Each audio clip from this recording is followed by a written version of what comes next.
Nós já estudamos a dilatação dos sólidos, já estudamos a dilatação dos líquidos, né? Agora vamos, então, aos gases, né? Mas é um pouco mais complexo do que simplesmente o que a gente viu com sólidos e líquidos, tá? O comportamento dos gases exige outros tratamentos que nós vamos estudar. Então, nessa aula de hoje, nós vamos falar só sobre gases, ok? Muito bem. Começando com essa imagem bonita aí, né? A imagem de uma supernova, né? Uma explosão de uma estrela no final de sua vida, né? Que libera muito gás, muitos elementos químicos no estado gasoso de uma vez, né? Uma coisa realmente fascinante. Bom, e aí a gente pode perguntar, né? Por que nós estudamos os gases? Por que é interessante estudar os gases? Bom, primeiramente, os gases são essenciais para a nossa vida, né? Os gases estão na nossa atmosfera, sem eles a gente não respira, ok? Eles estão na nossa camada de ozônio, que nos protege da radiação ultravioleta. Quando tem um buraco na camada de ozônio, a gente fica preocupado, né? E eles produzem também o efeito estufa, né? Muita gente pode achar que o efeito estufa é uma coisa ruim, mas não é não, tá? Na verdade, o efeito estufa natural da Terra é o que mantém a temperatura do planeta mais agradável para que a gente possa viver nele, né? O ruim é a evolução desse efeito estufa provocada pela poluição, né? Emissão de CO2 na atmosfera, que aí aquece além do ponto. Mas, naturalmente, a atmosfera terrestre já produz efeito estufa e isso é bom, tá?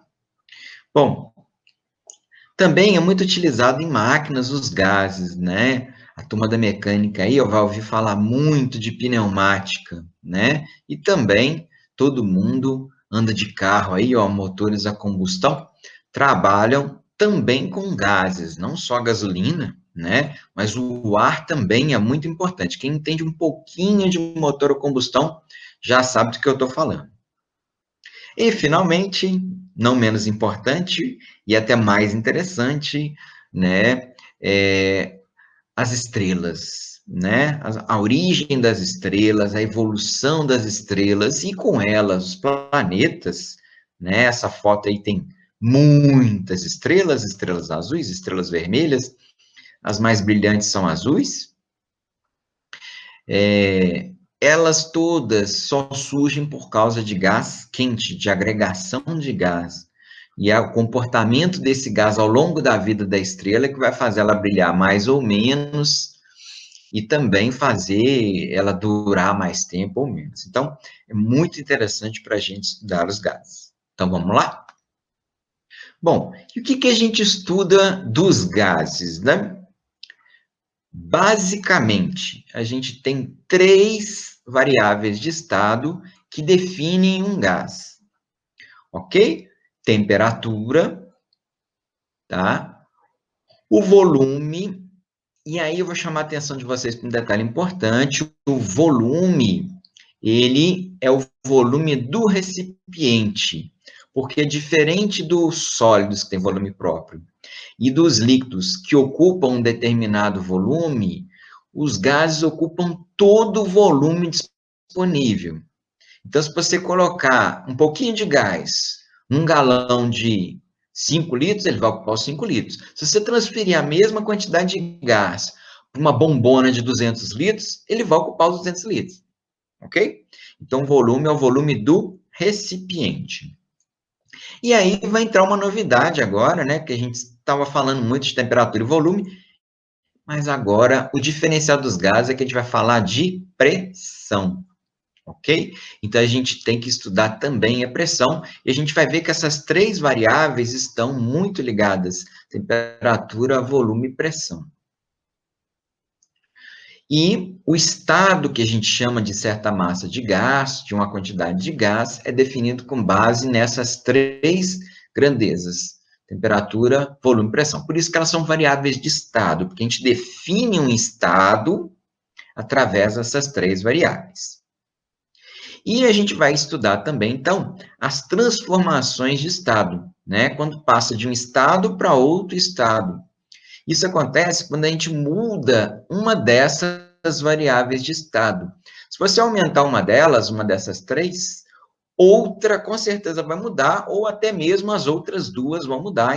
Então, como vocês podem observar aqui, ó, a gente tem aqui uma pressão inicial, uma temperatura inicial e um volume inicial. E através de uma transformação, nesse caso, uma compressão, alguém está comprimindo esse gás, então o volume está diminuindo, e aí isso faz a temperatura, por exemplo, aumentar, certo? Isso faz a pressão provavelmente aumentar também, ok? Então, a relação entre essas três variáveis aí, a gente vai estar discutindo nessa aula. Bom, e aí eu vou apresentar para vocês um modelo teórico chamado de gás ideal, tá? É um modelo hipotético, né? O que quer dizer isso? Eu costumo dizer o seguinte, que gás ideal é igual o namorado ideal ou a namorada ideal. Ou seja, não existe. Brincadeiras à parte, o gás ideal realmente também não é um gás que existe, é um modelo, tá? E por que a gente estuda? Bom, já vou contar o detalhe principal para vocês. Mas uma coisa importante, os cálculos são mais simples. Então, é mais fácil trabalhar com o modelo de gás ideal, porque a gente vai ver que as contas são mais simples, as ideias são mais fáceis, ok? Como o gás, por exemplo, vocês estão vendo aí saindo, isso é uma trempe de fogão, né? Está saindo aí da trempe, né? O gás butano, né? O gás butano que vem lá, o gás de cozinha, famoso gás de cozinha, ok? Bom, em contrapartida ao gás ideal, que não existe, a gente tem o gás real, que é o que existe. A namorada real, o namorado real, aqueles que existem. Ok? Não é imaginário, não, hein? É o real mesmo. Como o oxigênio, o hidrogênio, o nitrogênio, enfim. Todos os gases que existem aí na natureza. Certo? Bom, e aí, mas você, e por que então estudar o gás ideal? Porque, na verdade, os gases reais, eles se comportam aproximadamente como os gases ideais, desde que você obedeça duas condições: altas temperaturas e baixas pressões. Então, os gases reais que existem na natureza, se ele está a alta temperatura e baixa pressão, eles vão se comportar mais ou menos, aproximadamente, como gases ideais. Por isso é que a gente estuda, então, o modelinho do gás ideal, para a gente poder aplicar para os gases reais, desde que obedecida a essas condições. Ok? É aquele negócio, né? Às vezes a namorada não é ideal, o namorado não é exatamente ideal, né? Não é perfeito, né? Às vezes o pessoal fala gás perfeito, gás ideal é a mesma coisa, tá? Não é perfeito, mas às vezes os defeitos são tão pequenos, né, que aproximadamente é ideal. Dá para conviver, né? Ninguém é perfeito. Então, se aproxima do modelo ideal. Dá para viver. Bom, a gente vai perceber, e isso é importante, que nas condições normais de temperatura e pressão, as famosas CNTP, que é a pressão de uma atmosfera e a temperatura de 273 Kelvin, conhecida como 0 graus Celsius, a gente pode usar essa aproximação para gases reais e tratá-los como gases ideais. Tá? Então, o ar, por exemplo, o ar atmosférico, está a uma atmosfera, né? E provavelmente acima de 0 graus, né? O importante é estar a altas temperaturas. Se 0 graus Celsius já é alta temperatura, né? Então, 20, 30, 40, é melhor ainda. Então, a gente pode usar. Então, veja que a gente consegue usar o modelo ideal, de gás ideal, que é o modelo mais simples, em situações reais. Por isso que ele é importante e por isso que nós vamos estudar. Bacana? Muito bem. Agora nós vamos começar falando de algumas transformações que os gases sofrem, tá? Ou que eles podem sofrer. Algumas transformações particulares.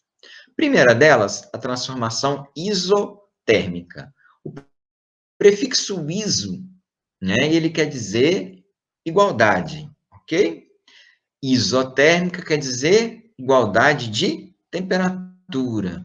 Então, a transformação isotérmica é aquela transformação na qual a temperatura se mantém constante. Então, a gente tem a temperatura que não muda, tá? Bom, se não houver escape de gases, isso é importante, tá? E na maioria das situações aqui a gente vai supor isso, para não dizer em todas as situações a gente vai supor isso. Aí, se a temperatura é constante, sobrou apenas a pressão e o volume para variar, certo? Então, você vai mexer na pressão, o volume vai variar também, tá? E nós vamos ver como que essa variação é. Só para a gente imaginar uma situação em que isso acontece, se a gente tiver, por exemplo, aqui nesse tubinho aqui, ó, um tubinho que tenha ar, e em cima dele foi colocado aqui, ó, mercúrio, tá vendo? Esse mercúrio, por ser líquido, ele veda o ar e não deixa o ar sair aqui, ok? E a ideia aqui é que eu vou adicionar mercúrio, vou fazer essa coluna de mercúrio ficar cada vez maior, e aí a pressão aumenta, mas a temperatura não. Se eu fizer isso lentamente, é importante que seja lentamente, para que a temperatura se mantenha, porque se você fizer muito rapidamente, você vai provocar um aquecimento, tá? Então, a ideia aí é fazer lentamente, porque aí a pressão, ó, a temperatura vai se manter constante. Então, o que está acontecendo aqui, ó? Na figura A, eu tenho um pouquinho de mercúrio, né? Na figura B, eu já tenho um pouquinho mais, e na figura C, mais ainda. Então, foi colocando mercúrio aqui em cima. Esse mercúrio, ele foi provocando mais pressão, né? Porque é mais mercúrio, mais pesado, né? O mercúrio é um líquido muito denso, né? Ele vai comprimindo o ar que está aqui dentro, então o volume do ar vai só diminuindo, ok? Então, a temperatura está constante, e aí o volume está diminuindo, então isso é o que a gente chama de compressão isotérmica, tá? A temperatura é constante e o volume diminuindo, ok? Então aí vocês já estão vendo que a lógica é invertida, né? Se eu aumento a pressão, aqui foi só aumentando a pressão, o volume foi só diminuindo. Bom, e aí vem a lei de Boyle. Robert Boyle, esse sujeitinho aí, né? Na época dele usava essas perucas loucas aí, né? Século XVII, olha lá. Ele foi um físico, químico e tal, e ele pesquisou muito a questão dos gases, né? Então, ele pegou experimentos tipo esse que eu acabei de falar com vocês, né? E registrou lá os valores, né, do volume, o valor da pressão, né? A pressão com mercúrio é muito fácil de registrar. Não sei se vocês lembram, mas ano passado, quando a gente estudou hidrostática, a gente falou da pressão de uma coluna de mercúrio, lembra? Que era só você medir a altura da coluna de mercúrio, você tem uma unidade de pressão, que é centímetros de mercúrio ou milímetros de mercúrio. Então, é fácil medir a pressão com mercúrio, e é por isso que a gente usa o mercúrio. E o volume é fácil de medir também, é só você pegar um vidrinho graduado, né? Com marcações, igual a gente tem no laboratório de química. E aí você consegue observar as duas coisas, tá?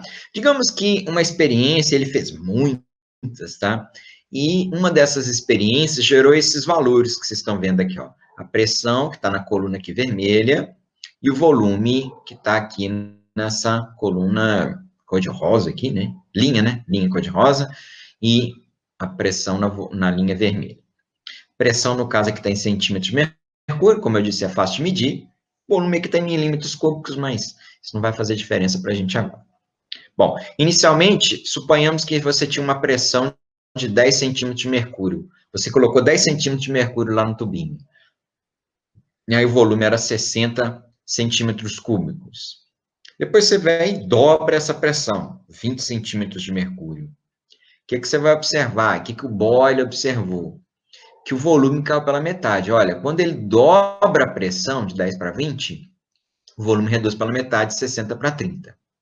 Ok? Depois, quando ele dobra de novo, olha, 20 para 40, o volume divide por 2 de novo. Ou se você comparar com o primeiro caso, de 10 para 40 aumentou 4 vezes, de 60 para 15 diminuiu 4 vezes. E, finalmente, você pode dobrar mais uma vez, jogar essa pressão para 80 centímetros de mercúrio, e aí, mais uma vez, dividiu por 2, o volume passou de 15 para 7,5. Ou se você comparar com o primeiro caso, de 10 para 80, houve um aumento de 8 vezes na pressão, e de 60 para 7,5, houve uma redução de 8 vezes no volume. Então, o que a gente percebe? Que todo acréscimo de pressão produz uma redução proporcional no volume, né? Ao mesmo tanto que o número de vezes que aumenta a pressão, eu também diminuo o volume, certo? É o que está acontecendo aqui, ó. A pressão inicial era P0, o volume inicial V0. A pressão passou para 2P0, aí o volume passou para V0 sobre 2. Dobrou a pressão, reduziu o volume pela metade. Lembrando que a temperatura está constante, ó, T e T. Ok? É uma situação interessante aí, ó, né, que a gente vê que tudo tem a ver com tudo, né? Um pouquinho de biologia também, anatomia, né? A gente, enquanto respira, a gente pratica a lei de Boyle, né? Quando a gente inspira o ar, né? A gente expande o nosso diafragma, né? Aumenta o volume dos pulmões, certo? E isso, aumentando o volume, a pressão cai. No que a pressão cai, a pressão do lado de fora do ar atmosférico é maior do que a pressão que está lá dentro dos pulmões. Então, a tendência é o ar entrar. Ok? E aí você inspira. Né?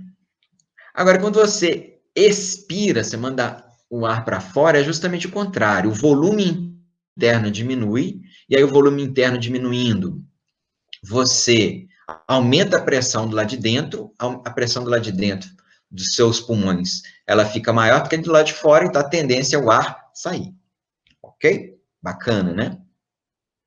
Bom, então vocês viram que a lei de Boyle não é só para compressão, tá, gente? Ela também pode ser na expansão, como eu disse aqui, quando você puxa o ar, né? Você aumenta o volume e a pressão cai.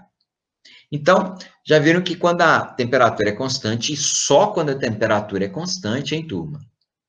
Né, a pressão e o volume são inversamente proporcionais, né? Quer dizer que o produto P vezes V, pressão vezes volume, é uma constante, né? Ou seja, se você pega a pressão inicial vezes o volume inicial, ele dá o mesmo resultado que você pegar a pressão final e o volume final. Ok? Observa aqui nessa tabela como é que isso acontece.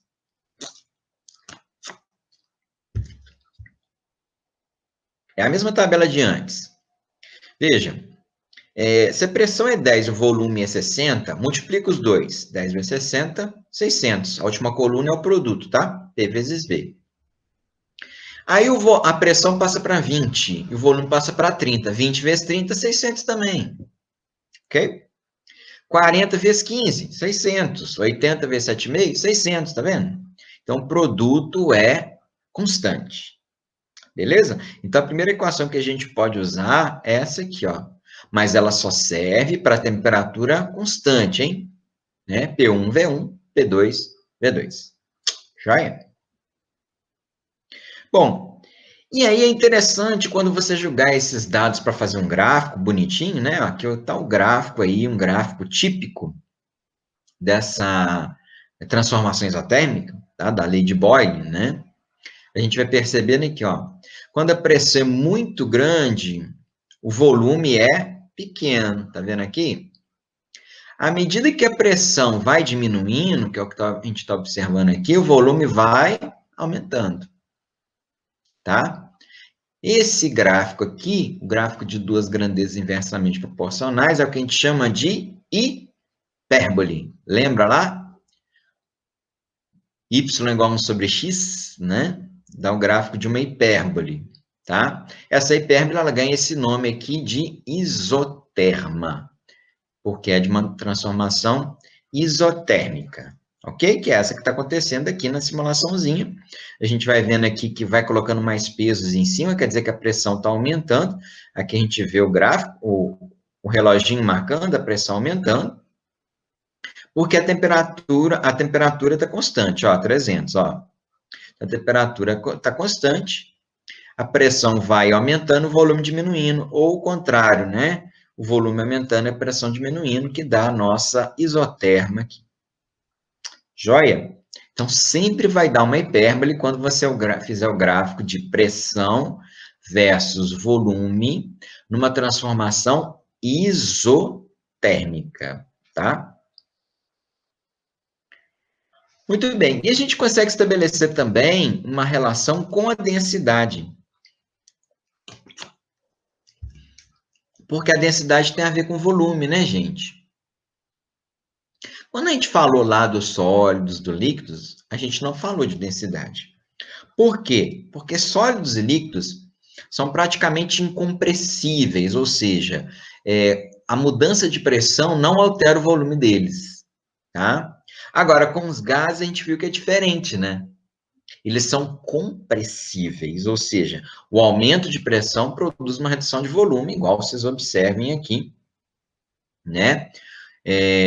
E a redução de pressão, que é o que está acontecendo nessas três figuras, redução de pressão implica no aumento de volume, né? Quando a pressão é 4 atmosferas, o volume é V.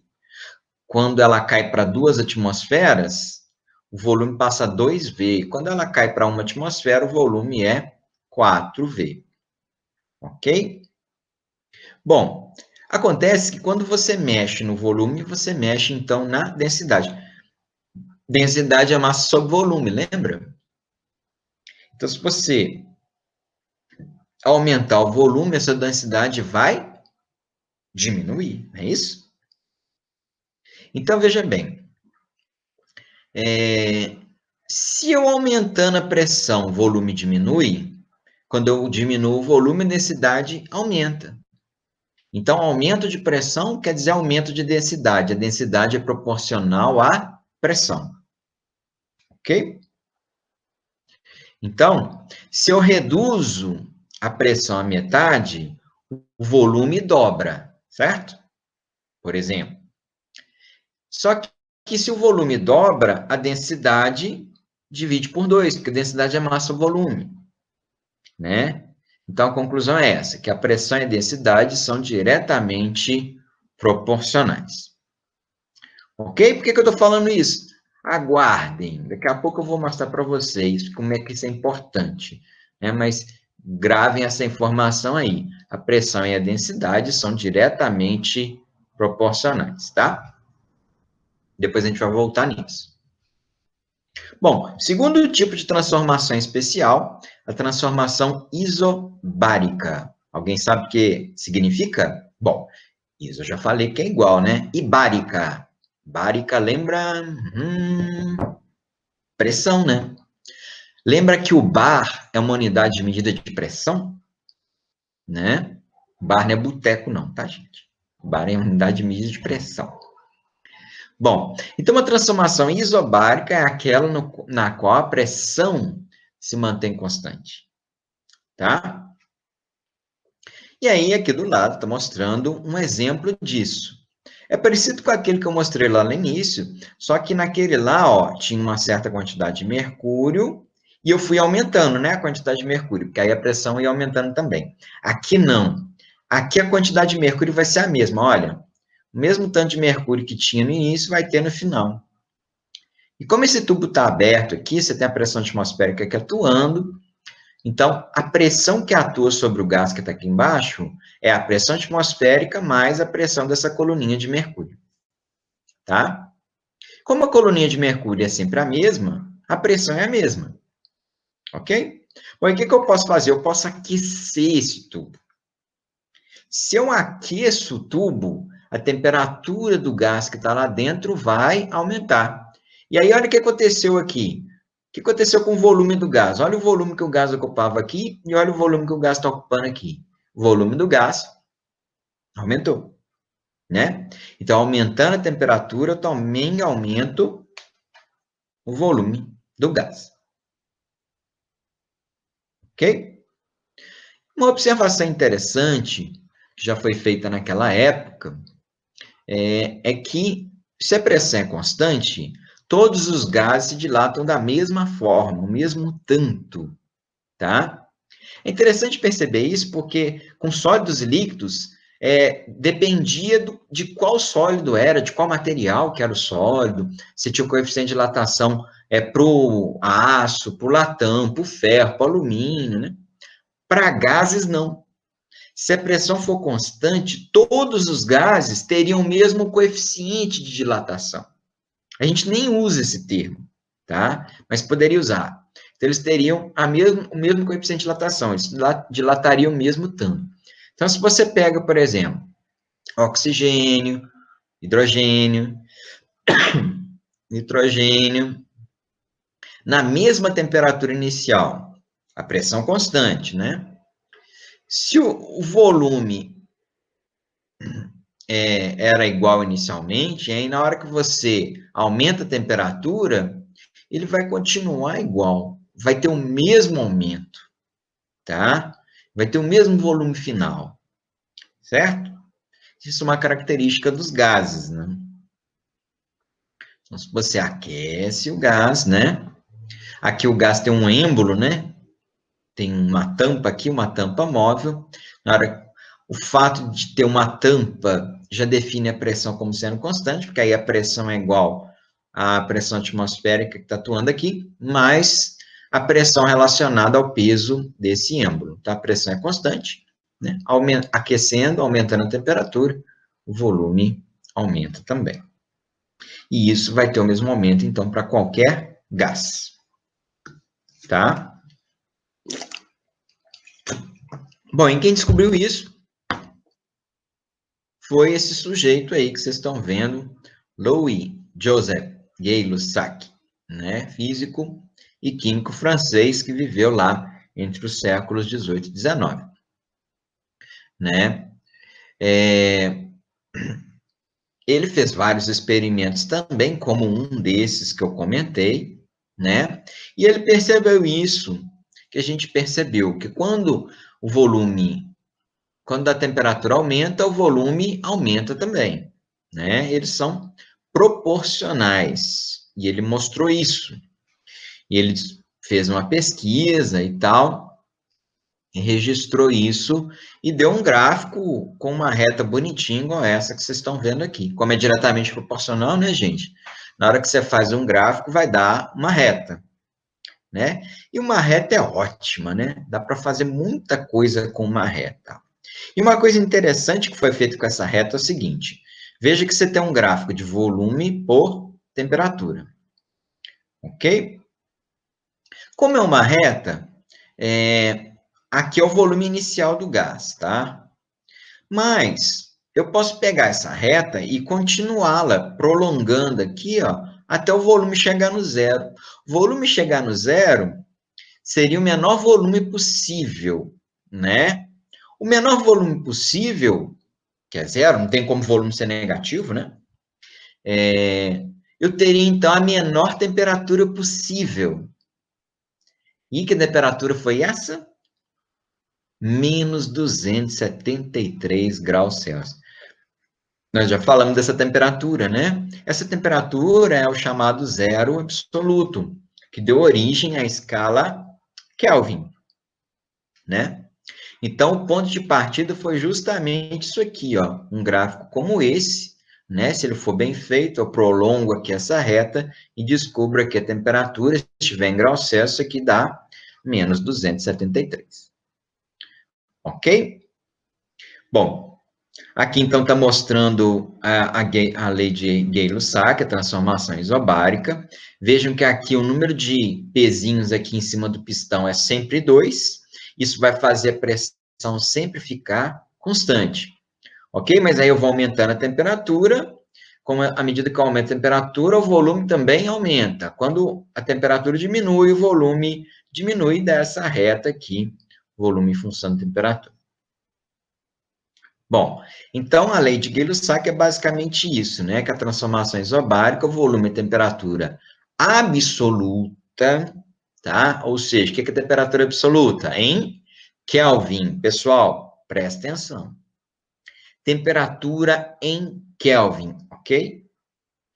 Os cálculos que nós vamos fazer, que envolvem temperatura, sempre usem temperatura em Kelvin. Um dos maiores erros de alunos meus durante provas com gases é querer usar valor em Celsius. Nas fórmulas não pode, ok? Nas fórmulas é sempre temperatura Kelvin, tá? Bom, então, a temperatura em Kelvin e o volume são diretamente proporcionais. Matematicamente, quer dizer que se você divide o volume pela temperatura, você sempre chega no mesmo valor constante. Ou o volume inicial pela temperatura inicial é igual ao volume final pela temperatura final. Então, segunda equaçãozinha que a gente vai poder usar aí, tá? Mas essa aqui é só para pressão constante, hein? Volume sobre temperatura 1 igual a volume sobre temperatura 2. É a fórmula matemática da lei de Gay-Lussac, transformação isobárica. Beleza? E aí, se a gente usa a temperatura em Kelvin, o nosso gráfico começa na origem. Olha que bonitinho, né? Porque Kelvin é a menor temperatura que existe ao zero, né? Então, o nosso gráfico sai aqui do zero, faz essa retinha bonitinha, tá? Dependendo então, do tanto que você aumenta a temperatura, você vai ter um aumento do volume também. Ok? Bom, isso também influencia na densidade. Tá? Vamos ver como que se influencia na densidade. A gente sabe que o volume está relacionado com a temperatura. Então, a densidade também vai estar relacionada com a temperatura, né? Então, se o volume é proporcional à temperatura, só que a densidade é inversamente proporcional ao volume, né? Se você aumenta o volume, a densidade diminui. Então, ela também vai ser inversamente proporcional à temperatura, né? Porque se o volume é proporcional à temperatura e a densidade é inversa ao volume, então a densidade vai ser inverso à temperatura também, né? Então, a densidade vai ser proporcional ao inverso da temperatura, tá? Então, no caso dos balões, por exemplo, né, de balonismo, né, viajar num balão, por que ele sobe? Né? Porque eu aqueço o ar que está lá dentro, né? E esse aquecimento faz com que o volume do ar aumente e a densidade diminua. Se a densidade diminui, né, o que acontece com corpos menos densos? Tendem sempre a subir, né? Corpos mais densos tendem a descer. É assim que um balão sobe, ok? E a terceira e última transformação particular é a transformação isovolumétrica. Bom, não preciso nem dizer o que é, né, gente? O nome já diz tudo, né? Isovolumétrica quer dizer isso mesmo, volume constante. Dois outros nomes que podem aparecer por aí. Transformação isométrica ou isocórica. É a mesma coisa, são sinônimos, tá? Então, essa transformação é aquela que não tem mudança no volume. O volume é constante. Então, olha aqui, está representado aqui, ó. Vejam, aqui no caso a tampa, o êmbolo, né? Ele está na mesma linha, tá vendo? Quer dizer que o volume do gás é o mesmo. Mas olha aqui, aqui tem dois pezinhos. E a temperatura está aqui, ó. Agora aqui tem 4 pezinhos. Olha como é que a temperatura subiu. Tá? Então, aumentou a pressão, a temperatura também aumentou. Tá? Isso é uma transformação isovolumétrica. E ela é regida pela lei de Charles, né? Então, aqui também eu tenho, ó, o gás está sendo aquecido, né? No que ele é aquecido, as moléculas ficam mais agitadas e tal. E aí, como as moléculas ficam mais agitadas, elas batem mais contra as paredes, né? E isso faz a pressão aumentar. A pressão de um gás tem a ver com o número de colisões que ocorrem das moléculas com as paredes do recipiente. né? Então, se as moléculas estão mais agitadas, elas vão colidir mais com as paredes, certo? Isso gera uma pressão maior, ok? Muito bem, a lei de Charles, ela fala que a pressão, se o volume é constante, né, a pressão e a temperatura absoluta, em Kelvin, são proporcionais, são diretamente proporcionais, ou seja, a pressão dividido pela temperatura dá sempre o mesmo valor constante. Ou ainda, a pressão do estado inicial sobre a temperatura do estado inicial é igual à pressão do estado final vezes a temperatura do estado final. Ok? É isso aí que dá esses gráficos aí. Note que agora o gráfico é pressão em função da temperatura em Kelvin. Vai dar uma reta porque são grandezas diretamente proporcionais. Por que a diferença entre a reta verde, a azul e a vermelha? Os volumes. A inclinação desse gráfico é proporcional ao volume. Então, se o volume inicialmente for maior, você vai ter inclinação maior. Então, seria o V3 ser o volume inicial maior, depois o V2, depois o V1. Ok? Por isso que dá essas diferenças aí. Agora, nós vamos juntar essa turma, tá? E para ajudar vocês, vou dar uma relembrada no que a gente já viu. A gente já viu hoje que a densidade é proporcional à pressão se a temperatura for constante. A gente viu que a densidade é inversamente proporcional à temperatura se a pressão for constante. E a gente viu, acabou de ver agora, que a densidade é proporcional à massa molecular se a temperatura, a pressão e o volume forem constantes. Ok? Bom, juntando essa turma toda, né, a gente começa a querer formar uma equação, né? Porque tem uma propriedade da proporção, né, que diz que se uma grandeza é proporcional a outras duas, ela é proporcional ao produto delas. Então, por isso que você consegue juntar aqui massa molecular, pressão, e aí, na hora que você multiplicar por 1 sobre temperatura, a temperatura vai aparecer também. Ok? Mas aí, isso só funciona com temperatura, pressão e volume constantes, porque é o caso do M aqui. Para o M estar aqui, essa condição tem que aparecer. Então, tem que valer para todos eles. Beleza? E esse símbolo aqui é o nosso símbolo de proporcional, hein? Ainda não é uma igualdade. Agora vai aparecer essa igualdade, né? Agora vai aparecer essa igualdade na equação de estado de um gás ideal. A gente sabe que a densidade é massa sobre volume, né? E a gente tinha lá que a densidade era proporcional a mp sobre t. No lugar da densidade, entrou aqui, ó, massa sobre volume. Essa massa é a massa da amostra, tá, gente? Massa da amostra de gás, sobre volume. Bom, só fazendo uma manipulaçãozinha aqui, eu posso jogar esse volume multiplicando cá para cima, aí ele está aqui. Eu posso pegar essa temperatura e jogar lá para o outro lado, ela está aqui. E a massa molecular está multiplicando para passar dividindo, aí fica essa coisinha aqui. Tá? Só uma manipulação algébrica aí. E aí tem um detalhe importante, eu não sei se vocês já viram isso lá na química, imagino que sim, que se você divide a massa da amostra que você tem pela massa molecular do composto, você tem o número de mols, ou o número de moles, né? Pode falar moles, pode falar mols, da sua amostra. Tá? 1 mol, 2 mols, 3 mols, tá?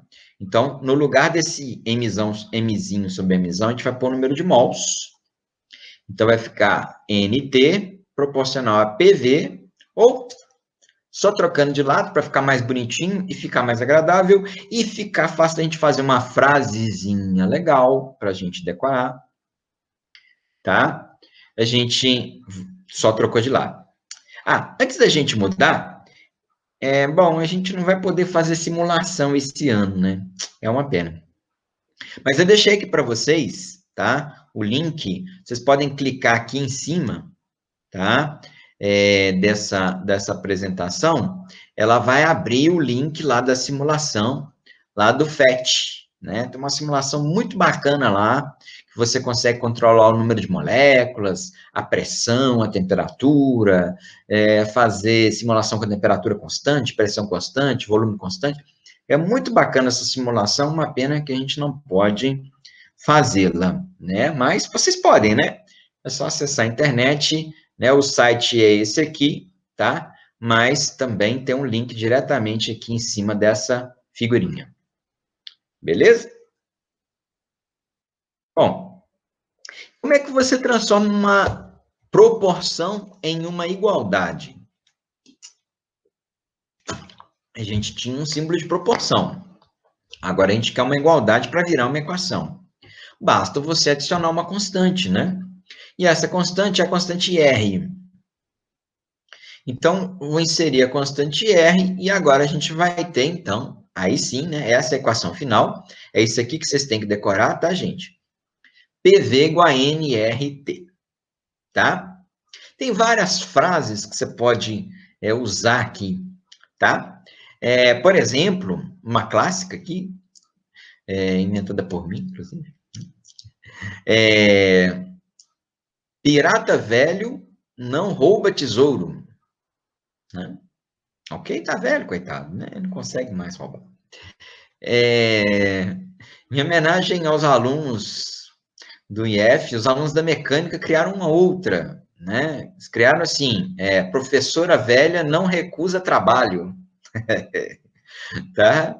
E tem uma aí que eu não posso falar porque ela é meio indecente, entendeu? Esse P, na verdade, virou um palavrão, né? Eu posso falar o resto, né? Velha não recusa tarado. O P eu não posso falar, tá? Aí vocês imaginam o que é. Bom, esse R é uma constante, é um número, né? Chamada de constante universal dos gases, e o valor do R vai depender do sistema de unidades que vocês vão utilizar. É muito comum utilizar a pressão em atmosferas e o volume em litros. Vocês fizerem isso, vocês têm que usar o R como 0,082, tá? É bom vocês repararem nas unidades aqui, não que vocês tenham que se preocupar com elas, mas só para vocês saberem que a sua pressão tem que estar em atmosferas, o seu volume tem que estar em litros, né? O número de mols, né? Vai estar em mol mesmo. E a temperatura tem que estar em Kelvin, não se esqueçam disso. Agora, se você for trabalhar com unidades do sistema internacional, aí o R vai ser 8,31 Joule por mol vezes Kelvin, tá? Aí aqui não aparece, mas você vai ter que usar pressão em quê? Em Newton por metro quadrado, que é o Pascal. Vai ter que usar o volume em quê? Vai ter que usar o volume em metros cúbicos. Então, só unidades do sistema internacional. Então, presta atenção quais são as unidades do problema para ver qual unidade que você vai usar. Qual valor de R você vai usar. Beleza? E, finalmente, nós chegamos na equação geral das transformações gasosas, né? Que eu falei com vocês, nós estudamos inicialmente as transformações particulares, né?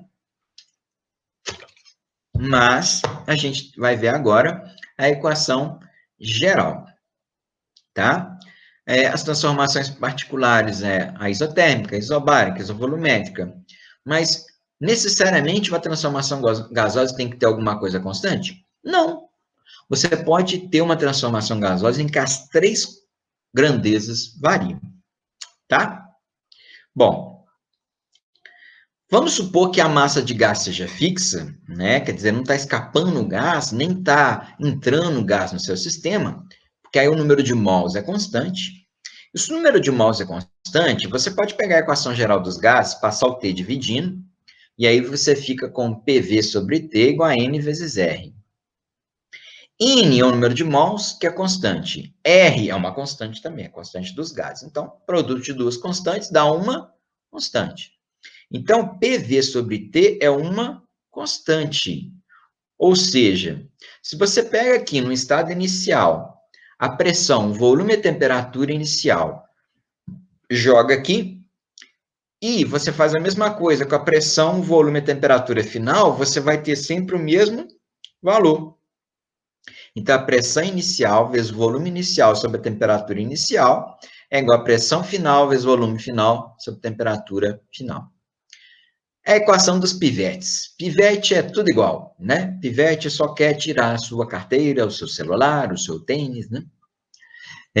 Pivete 1 é igual a pivete 2. Pivetes são todos iguais. Então, essa equação ela pode ser utilizada para qualquer transformação. Qualquer uma, tá? Qualquer transformação. Inclusive as particulares que a gente já mencionou. Por exemplo, se você tiver a transformação isotérmica, some com esse T daqui. Tira esse T daqui. Ignora. E tira o T de cá também. Tá? Se você tirar os dois T's, deixa eu fazer isso aqui. Se você tira o T aqui, ó, vamos tirar o T. Tira o T. O que sobrou? Pressão inicial vezes volume inicial, pressão final vezes volume final. Que é a lei de Boyle. Ok? Que é a lei de Boyle. Então, vem daqui também, tá? Beleza. Agora, se a pressão for constante, aí você pode tirar a pressão daqui, vamos tirar a pressão daqui, vamos rabiscar aqui, brará, tira a pressão. O que sobrou? Volume 1 sobre T1, V2 sobre T2. É a lei de Gay-Lussac. Ok? Se a pressão é constante, você pode cortar a pressão dos dois lados. Você vai ter a Gay-Lussac.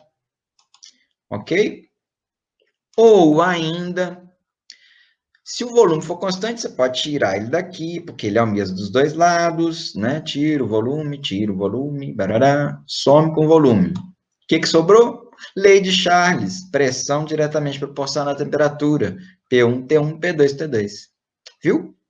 Então, quer dizer, serve para todas as transformações. A transformação geral, no qual as três grandezas variam, e também aquelas transformações em que uma das grandezas é constante. Bacana? Então, na verdade, você não precisa decorar aquelas três lá atrás. Se você decorar essa aqui e lembrar que a grandeza constante você vai cortar, você consegue fazer qualquer um. Beleza? Porque aí você só vai ficar com duas fórmulas dessa aula. O pirata velho que não rouba tesouro, PV igual a NRT, e o pivete 1, que é igual a pivete 2, pois pivete é tudo igual. Joia?